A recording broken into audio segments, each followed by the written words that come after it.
Laver son véhicule, c'est bien une chose qu'on se passerait bien de faire, surtout en hiver. Pourtant, je vais vous donner quelques conseils là-dessus. Bien sûr, on commence toujours par la partie haute pour terminer vers la partie basse. Car en dessous de la poignée de porte, on a toujours beaucoup plus de poussière, de saleté et surtout du sable. Donc, on commence toujours par le haut, on rince et ensuite on va faire la partie basse. Ensuite, on est nombreux à négliger certains points, surtout les dessous des véhicules. Donc que ce soit l'arrière, donc sous les feux, on peut passer un peu de pression au niveau des pare-chocs, sous la caisse, et on insistera surtout au niveau des passages de roues. Donc les passages de roues,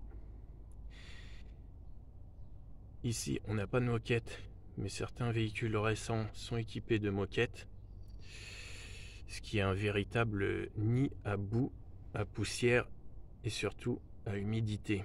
Et pire encore, un nid à sel en hiver, ce qui a tendance à faire pourrir davantage tout ce qui est partie bas de caisse et contour d'aile, bas d'aile, ce qui donne souvent des trous au niveau des ailes arrière. Donc sur ce modèle, on a un rebord au niveau des ailes. Donc voilà, on a bien un rebord au niveau des ailes arrière. C'est un modèle ancien. Les modèles actuels ont souvent plus du tout ce rebord. On trouve parfois souvent des extensions d'ailes en plastique sur les SUV. Donc rebord ou pas rebord, ce que je conseille, c'est d'utiliser un gant de lavage. Donc le gant de lavage, on l'enfile.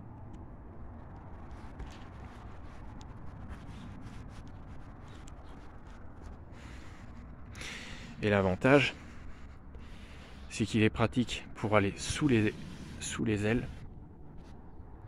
Et surtout, il protège entièrement votre main. Donc des blessures, des coupures. Voilà pourquoi je conseille d'utiliser un gant de lavage. Au niveau des bas de caisse, il y a un point important aussi. C'est qu'il ne faut pas hésiter à aller sous la voiture avec un peu de pression, sans trop insister, mais surtout pour rincer le véhicule. Et tant qu'on y est, un point qu'on oublie souvent et qu'on néglige presque tout le temps, c'est les entrées de porte. Donc les entrées de porte, c'est les parties qu'on ne peut pas nettoyer porte fermée. Donc bas de caisse et aussi les devants. Donc toutes ces parties-là, un petit coup de temps en temps. Et si c'est pas fait, avec les années, les dépôts s'accumulent ici. Donc vraiment juste derrière l'aile avant. Et dans le pire des cas, on peut même voir apparaître des cloques et de la corrosion. À l'avant, on trouve un peu moins de problèmes de corrosion. Mais bien laver son véhicule, c'est éviter déjà un paquet de problèmes à ce niveau-là. Donc il y a un peu moins de sel et de nid à boue au niveau des ailes avant et au niveau des passages de roues.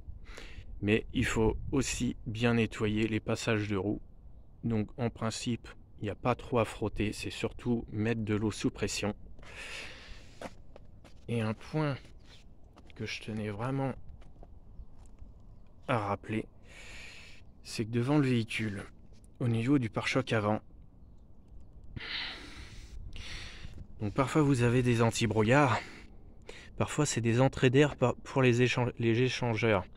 Donc les échangeurs, c'est les radiateurs pour le turbo. Donc les échangeurs, il faut penser à les nettoyer régulièrement. Enlever les feuilles, ça ce qu'on fait pas forcément souvent.